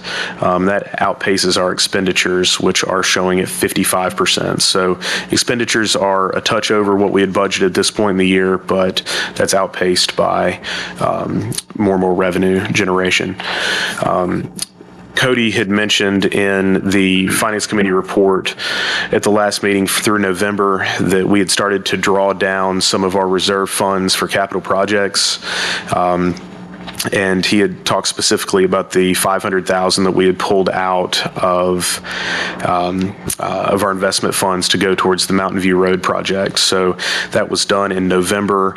And then in the following month in December, we pulled $1 million out to go toward our fall paving initiative, which covered the new paving at Cleveland Avenue, the Farmers Market, and the neighborhoods behind Kroger. So we are spending that money when opportunities present themselves, some of that fall paving is going to roll over into the spring as a result of weather, but that is being spent as the opportunities and the contractor availability allows. We do hope to be able to potentially reimburse those investment accounts with the money we had pulled out for these expenses, depending on what the spring revenue periods look like. So we hope to be able to reimburse those and continue to grow, but at the same time, we saw the need and the ability to use them, and we moved in that direction. But other than that, expenses appear to be in check and revenues are exceeding, and we are actively using those capital project dollars. So do you guys have any questions or anything that I could expand on? Questions? Great job. All right. Thank you all. All right. Very good. Thank you very much, Andrew. So we do need to consider approval of the financial statements for December 31st, 2023. I'll make a motion to approve. I'll second. So we have motion by Councilmember Lyles to accept the financial statements, and a second by Councilmember Mullins. All in favor, please signify by saying aye. Aye. Those opposed, same sign. All right. Who's going to do our community development committee? We're not doing that. Nathan's not here tonight, so we'll skip over that. Skip over that. No, we got Okay. a lot of good stuff. I will keep this fairly brief. I'll hit the high points because we did cover a lot of information. Yeah. Committee meeting. I'm sure. So just some highlights. The first item we discussed was the Wasena Regional Skate Park. So this was an item that we discussed as a part of the last year's budget retreat, where we discussed about the town's council's desire to develop some skate park amenities within the town. But there's this opportunity to participate in a much larger scale project with the city of Roanoke and the city of Salem. They're building a very elaborate regional skate park. So this is kind of a destination attraction. And so we have tentatively, based on a population formula, earmarked $50,000 in the upcoming CIP. We will formally discuss that and eventually adopt that with our FY25 budget adoption. So we just talked about it, where we are in the process. This is in conjunction, it's separate, but it's in conjunction with the replacement of the Wasena First Street Bridge, a large bridge that goes over that span of the park. So the current skate park is under the bridge. So they've allocated some funds to relocate that just outside the footprint of the bridge. And there's actually a new component where there'll be a asphalt pump track for BMX bikes adjacent to it. So we have shared some design concepts with the development committee. I will provide some additional design concepts to full council once the city of Roanoke has selected what their eventual design outcome will be. And we'll make a formal adoption at this activity upcoming March meeting. The city of Roanoke has asked for us to provide them with the MOU to solidify our contribution. We won't have to make that until the next fiscal year, but just to formalize our commitment. So we'll come forward to you with a formal request in a future meeting. The next item was a hotel feasibility study. We had several pauses with this project since we initially signed with our hotel developer. We had COVID, we had construction material inflation, and then we had interest rate creep. And so that has caused us several delays in the project. However, with the interest rate stabilizing and even retracting a little bit, the momentum is once again picked up. The developer asked us to do a updated feasibility study, which is really the pro forma, the financial details of the construction and the operation of the hotel. And I'm happy to report that a year later, since our last update, it's actually a stronger project than it even was just 12 months ago. And so that's got the hotel developer very excited. I just got off the phone with him about 4:15 this afternoon. And he's heading off to Florida to check on a project that he's working on there. But he's already scheduled a meeting with his financial investors for early next week. And he actually asked me to update our commitment letter to him, reassuring our support of this project from town council. So I'll be later this week drafting a memo to his attention, reiterating our support and interest in pursuing this. So he wants that commitment prior to engaging with the financial partners. And anticipation is we'll come back to town council in the fairly near future to update and rememorialize our contract. Once we know if any terms of that has changed, the partners, any financial commitments we have. So we would anticipate coming back to council to touch on that performance agreement. But all good news. I'm really excited that this is moving forward. And as a result of that, some of the work that's being done on Pollard, the water line relocation, this project was always going to be an upgrade of the materials used for that First Street water line, but because of the hotel, we're actually relocating it while we're upgrading it. So thankfully, the Water Authority had a spot available, and the timing worked out really well. So part of the road detour is because of the water line relocation, and in some part associated with the hotel. So again, some momentum moving forward. The next item was just some general economic development updates. We talked about Elite Therapy opening at Lake Park Plaza, Marco's Pizza at the same shopping center, the Cleveland Mart activity. So those developers at the Cleveland Mart have picked up their construction the last several weeks and month. And that's nice to see that starting to take shape again.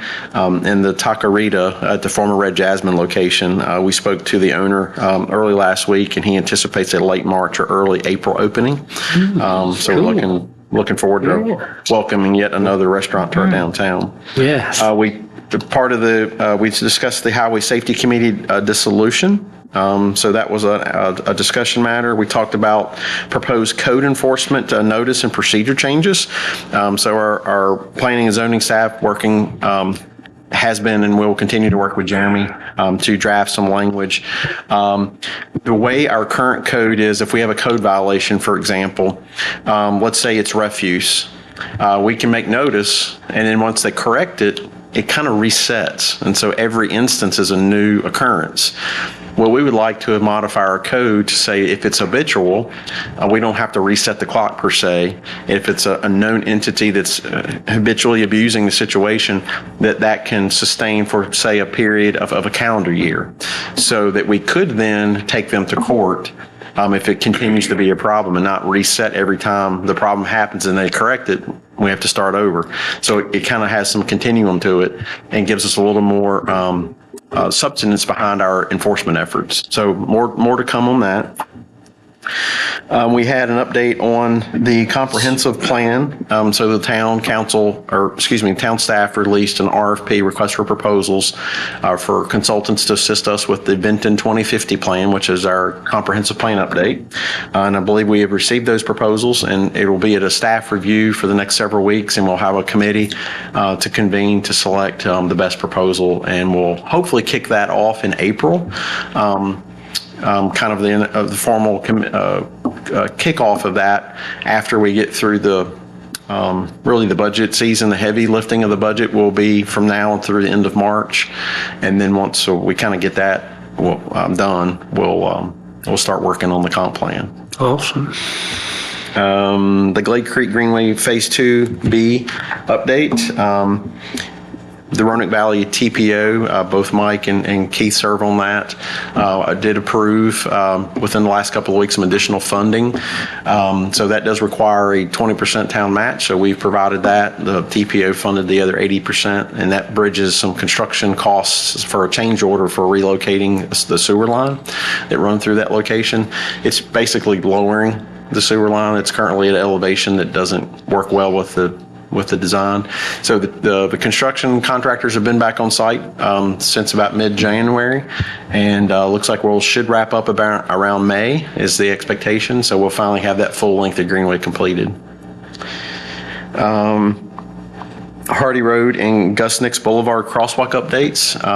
We talked about that. We have solicited for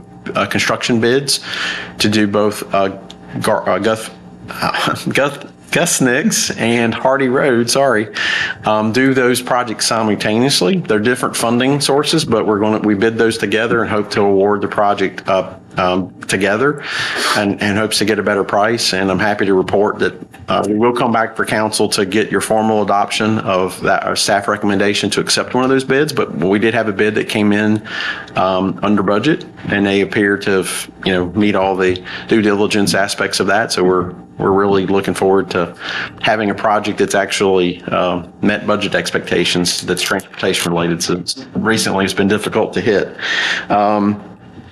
And then the Woodland Place Stream Restoration Project, we have, for the most part, closed out that project, but there is some plantings that still need to be made to formally finish that project, and we're just waiting for the time of season to be able to do that. Otherwise, that'll be done.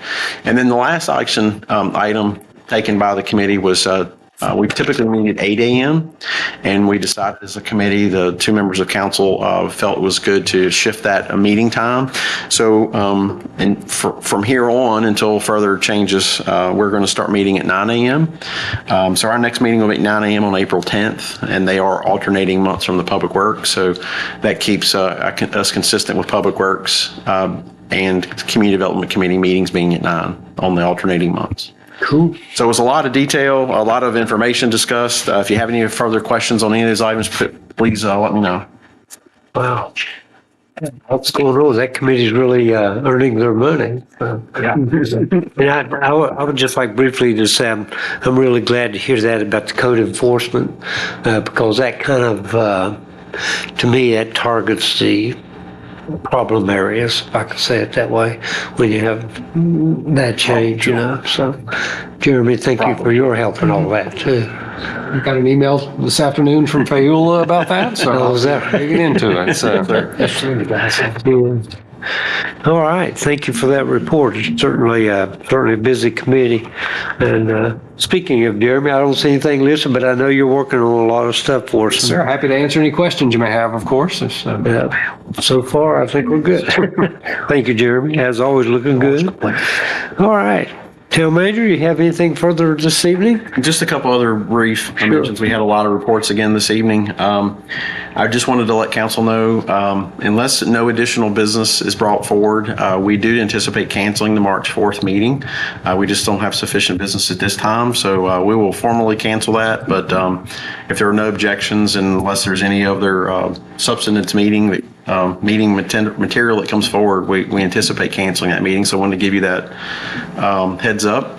We will have the extra meeting in March with the council retreat. So we'll have the second meeting in March. That same week, we'll have the retreat on the 22nd. We have solidified the date, so I've updated your calendar invite. So we will be meeting at Mill Mountain Discovery Center which is on the top of Mill Mountain. So we're kind of excited to give us a little bit of a change of scenery and be able to focus and not have the distractions without going too terribly far away. So look, I think most of you have already accepted that appointment update, but that date and location has been confirmed. And Tony's working on the last minute details to organize some food delivery, being that we'll be off site. And we'll have some activities planned for that day. So we'll have a more detailed agenda coming, but I've kind of outlined in general idea what that morning will look like. And we'll get things started around 8:30. The formal program will start at 9. And then we'll try to wrap up and have everybody out by no later than 2 o'clock that day. I like that location. That way if Keith gets out of line, we're just walking next door and lock him up. May need more than one. The last item that I'll mention under the manager's update is just obviously you've seen the road detour for Pollard today that went into place. That is the outward bound traffic on South Pollard. We anticipate that being closed for approximately 6 weeks. Hopefully we can get the project done sooner, but we have the detours aligned with East and West Cleveland. We've all had eyes on it today and it seems to be functioning fairly well. I think the test, really the test of the day was going to be the evening commute, which I'm sure people will let us know if it doesn't work well, but so far, so good. Stay Pete, but I guess, what is that? The southbound traffic still going down South Pollard? One lane will still stay. Yeah, one lane is still. Yeah, the one lane. The inbound lanes off of Virginia will stay open. That will never, that won't close. We don't anticipate. Now, A lot of it could people be take something that Cleveland happens, we don't know, but bypass we the don't light, go to anticipate the Cleveland, inward back bound in traffic Cleveland. changing. It will only be the outbound. That's where the people use water Cleveland, lines come up being Cleveland located in is in the that lane. Gotcha. And it gives them a little work buffer to operate as well. Yeah, I went down there a few times today and just doing different stuff, and that traffic seemed to be flowing pretty good. Yeah, like I said, so far so good. And if we do have any suggestions, we'll take them under advisement, make adjustments as necessary. I think Cody might have a comment. Yeah, I was just going to add to that two things. One, in this sort of first stage of the project, the lane will be closed. We do anticipate that the Water Authority will need to do some work in the intersection itself of Virginia and Pollard. There's some valves and a vault that they need to do. So that will be a more, how shall I say, dynamic traffic management situation when working in the middle of that intersection. But we will announce that through Debbie and the messenger and social media. So keep that sort of on your radar for probably towards the end of the project in April. They're going to start closer to Carillion and work towards Virginia for putting the water line in.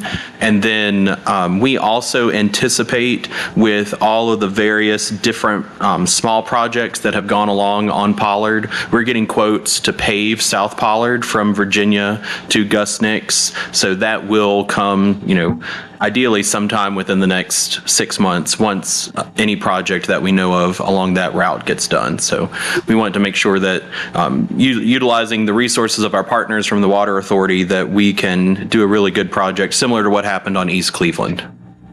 Yeah, very good. And I guess really the last update, it just kind of came to my mind.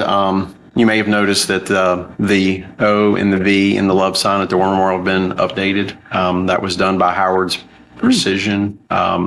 They helped update those two letters. Those are going to last us much longer than the two original materials that we constructed those out of. So they look really nice. I went over and inspected them a little bit today. So we're actually going to do a formal kind of rededication of that sign at a later date. We wanted to go ahead and get them up, and there was no sense in kind of holding them back once they were available. But once the weather is a little bit more reliable and we have some time to plan some activities, we'll do a rededication of that site in the near future. So, but other than that, that's all I have unless you have any questions. I don't think so. Council, you have any questions, comments? Wow, good report. We've got a lot of great information tonight. That's sure. And Cody, while we're talking about the paving there, I appreciated you mentioning that we will, we'll try to get all that stuff done before we pave. And we always, we've always made an effort to do that, but things happen. Unfortunately, it happened to Cleveland. And I've gotten a couple citizen comments about that. Why didn't you do that before you paved? Well, we can't anticipate breaks or stuff like that, but obviously we're making an effort to take care of everything that we can foresee before the paving. And so I'm glad you mentioned that.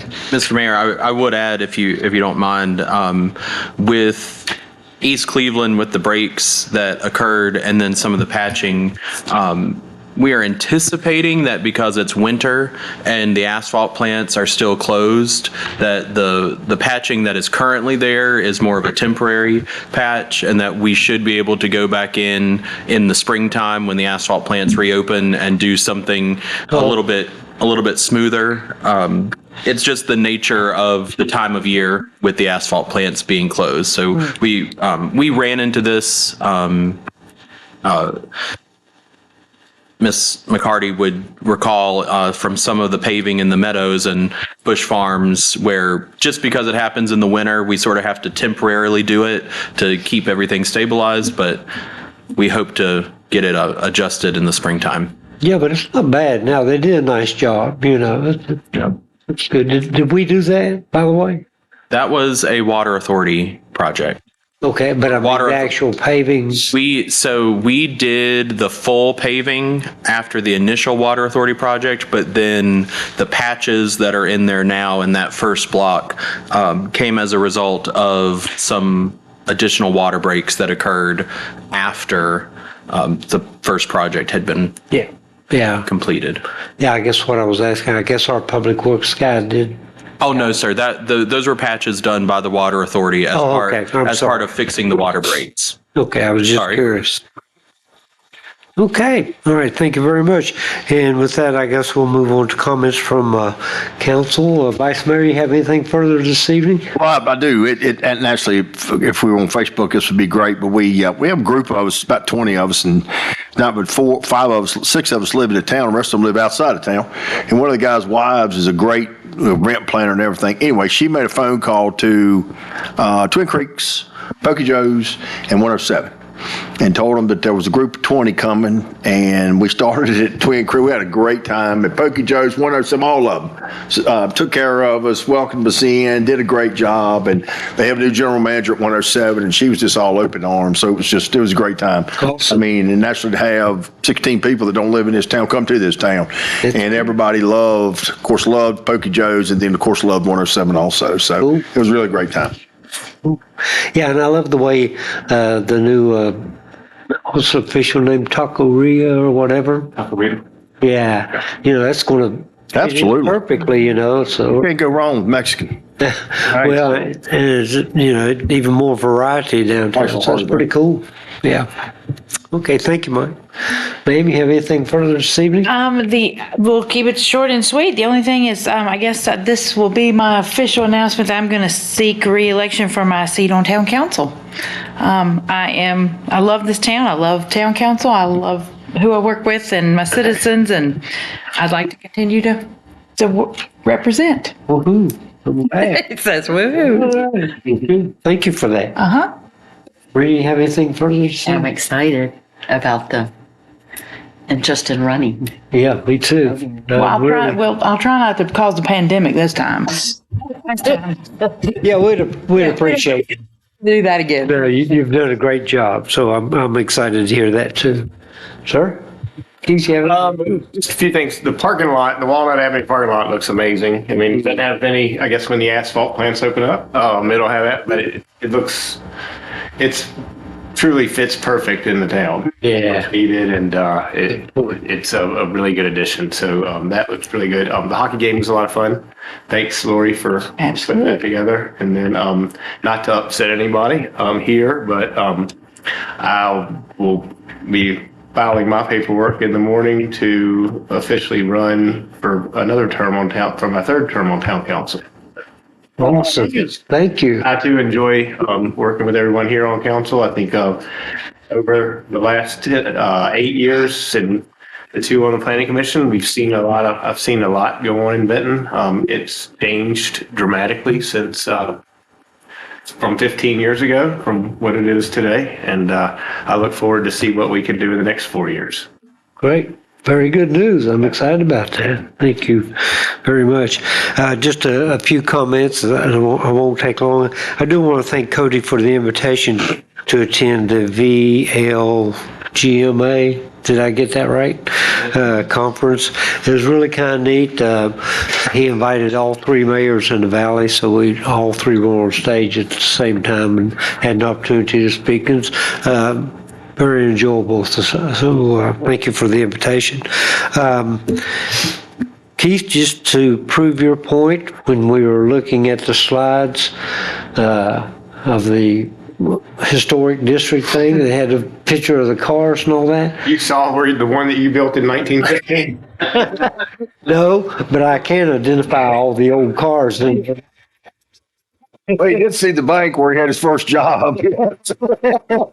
It was a 1955 Chevrolet. It was a 55 photo. And the other interesting thing, which you mentioned earlier today, that one picture, I guess it's the same bank, actually had a corner door there. Right. Yeah. Said for years, I wish that they would put the windows back up there, take the bricks out of the window. Right. Yep. Right. Well, now with the historic designation, we have a funding mechanism to assist them with that. Yeah. They try to encourage them to pursue those types of things. That would be. It would look really cool. I mean, Yeah. that was a cool looking building. It still is, but Big bank. you put windows back in it. It would look, Yeah, that would be really neat. So. especially to see what we're going to build next door to it across the street. Oh, whatever that, Yeah, it would be, that, those two corners would look really cool. yeah, that would. Yeah. No kidding. Well, and I guess to perform the hat trick as I toured, that was just for our hockey fans. So I too would like to officially announce that I intend to run for mayor again this fall. I certainly want to thank the people of Vinton for the opportunity to have served these few years.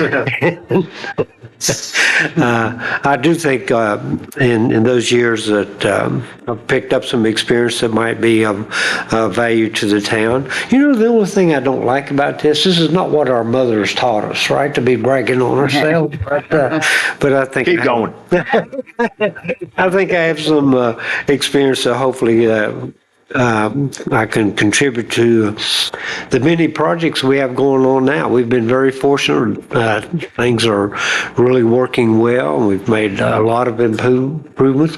I can't really take credit for any of that, except that I was on the team that did it. So thank you, folks, for the opportunity to work with all of you. And again, thank the citizens. And I'll be around to knock on your doors. Mayor, I'll say you have done an excellent job as mayor for as long as you've been the mayor. Thank you, when sir. well, I don't remember, but when you started on Sycamore Street, way back when. Oh man! Oh, I did not attend that. Well, it is a funny- I mean, no. Well, I will say, very good idea to change Sycamore Street to South Holland. Yeah. It is truly, in my opinion, a sunny day in the world of politics in this town when the three of you have decided to return. Naturally, I see no reason that you won't return.